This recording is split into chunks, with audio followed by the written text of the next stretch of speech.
From the world headquarters of Fox News, it's The Kelly File with Megyn Kelly. Sloan Kettering, the Cleveland Clinic, Seattle Children's.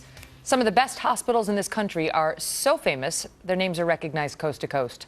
But tonight we are learning that some of these giants may be out of reach to some of the folks in these new Obamacare networks. Trace Gallagher live in our West Coast newsroom to explain. Trace? And Megyn, the Affordable Care Act mandates quality care, but there's no definition or guidelines as to what quality care is, so it's up to the insurance companies to decide where you can and cannot go. For example, in Los Angeles, if you get your insurance on the California Exchange, you cannot go to Cedars-Sinai. In Minnesota, the Mayo Clinic is out, and in Seattle, the Children's Hospital is off limits. Listen. Those non-unique services at Children's are more expensive.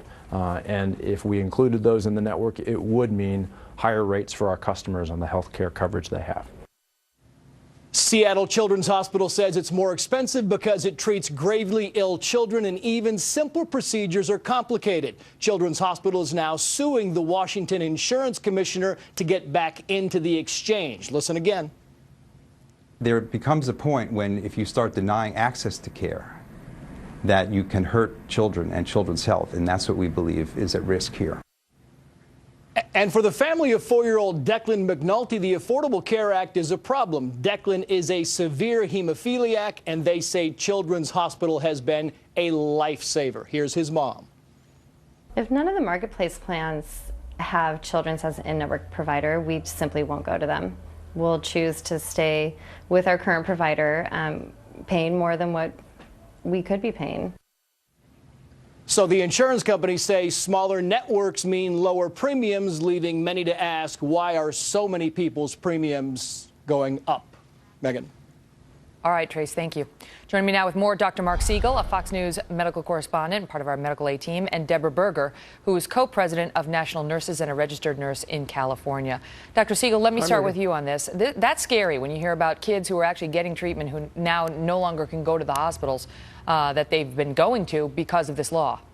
Megyn, the most important thing that health insurance does for us is when we're really sick. I mean, it's great to say you're not going to have a copay for a mammogram or a colonoscopy, but what we really need health insurance for is when we're really sick. And if we can't go to the best hospitals in the country, then quality of medical care by definition is going to go down. And Megyn, I don't actually think it's simply non-unique services, as Trace Gallagher's excellent report just pointed out. It's also across the board quality of care.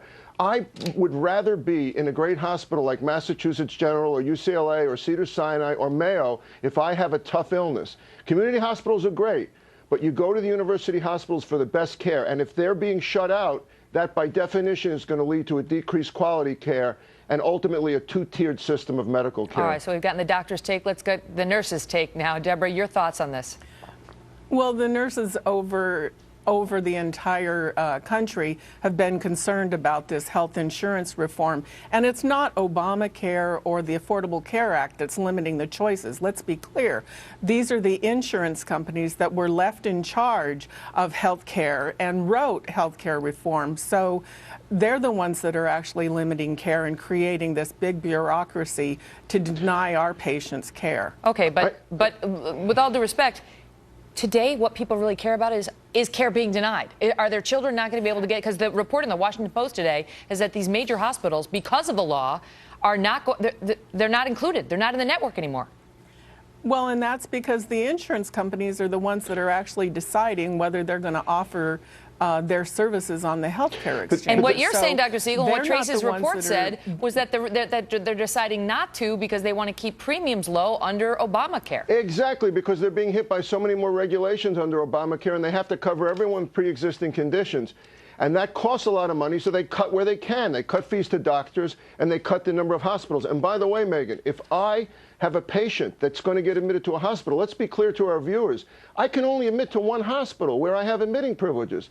So if I see a patient and I want them to go to my hospital, but my hospital doesn't accept their insurance, guess what? They're going to be forced to change their doctor and go to a different hospital. I can only admit to one hospital. Go ahead, Deborah. Right, but that's not the Obamacare or the Affordable Care Act that's making those decisions. It's the health insurance companies that are doing that. They're the ones that are limiting my question for you, to Deborah. where you can admit. That sounds like splitting Yeah. hairs, because that's like saying the insurance companies made the decision to cancel these 5.5 million people and not Obamacare. But they did it because of Obamacare. They did it so that they could reissue the standard benefits package to everyone. Yeah, but you're not being honest. The real did they do issue. it because of the law, or didn't they? Did the law require them to up their standards to a level that Uncle Sam thought was appropriate, or didn't it?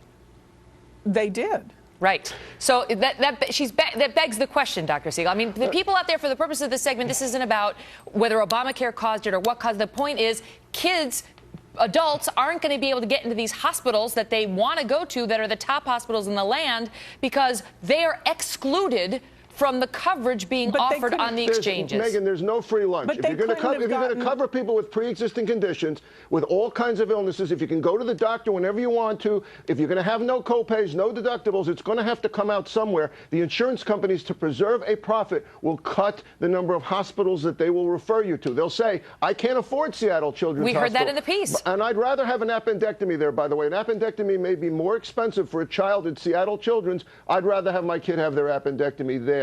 It's where everybody trains, top quality care in the country. Go ahead, Deborah. But the reality is that your choices for which hospital you could go to, even before the Affordable Care Act went through, was severely limited. Even in California, as a nurse, I know patients that were limited before the Affordable Care Act went through. And now even more so. Listen, this is a good place to get sick, in between the doctor and the nurse. Thanks for being here. Thanks, Megan. And thanks for all you do. Thank you. Thank you for inviting me. For all the unwell people out there. All right, coming up.